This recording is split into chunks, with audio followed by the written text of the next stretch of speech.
Well, hello and welcome to I Love Gay today. And we are here live in Las Vegas at the Connect Thrive Summit. And I'm here with Joey Amato. How are you, Joey? Hey, y'all. Doing well. How are you?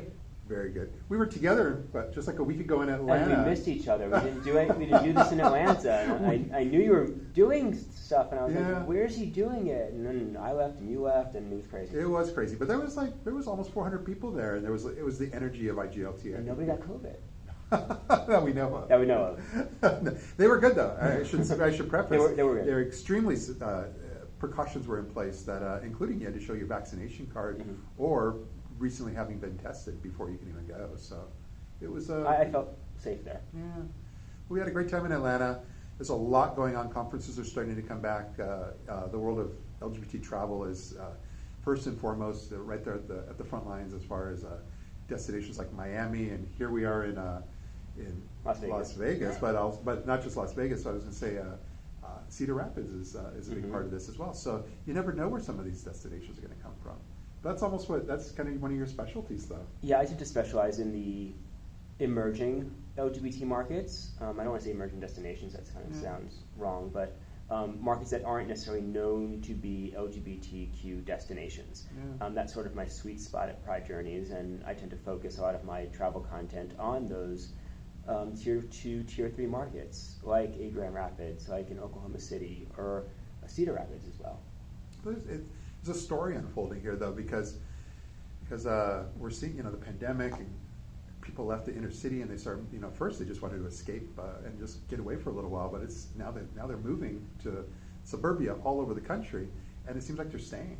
And so they're not going to go back. Yeah. Once they get used to that 2,000 square foot home for the same price as their 500 square foot apartment in New York, they're not going to go back to that. Yeah. They're going to stay in the suburbs, and the gay community is going to come with them. Yeah. It's going to take a while, of course, for LGBTQ businesses to open up in certain parts of the city and the country, but it'll get there. Well, it's interesting, and so that you're finding, like I had a booth at Allentown Pride. Just another one of those on the radar. It's a great song. Billy Joel.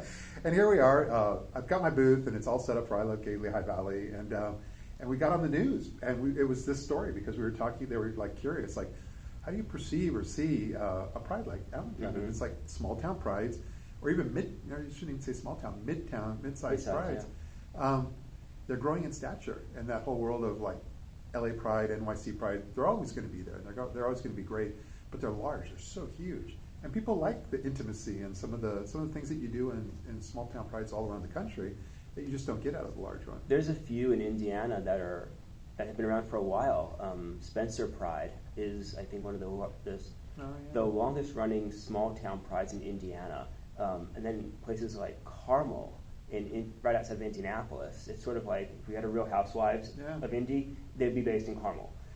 So it's predominantly white upper class, but they just had their first Pride this year, and it went over very well, and the community loved it. Oddly enough, like 2 years ago, we sponsored Spencer Pride. Did you? Yes, because the I Love Gay Network is designed for helping smaller destinations get the word out because they're competing with some of the large ones, and so Twitter has become a huge part. So Spencer Pride found us through Twitter, and there's another one out, Coralville Pride out of Iowa. And so we've been part of that one as well. It's just because there's so much going on and they're trying to get the word out for a very smaller and targeted audience, and we fit in well for that. I tend to like those prides a bit more because you really get to meet the community and meet the people and see the challenges that they face. Yeah. It's not Minneapolis, it's not Chicago. They're facing different challenges that we face living in the cities. And it's just great to meet those people. Yeah.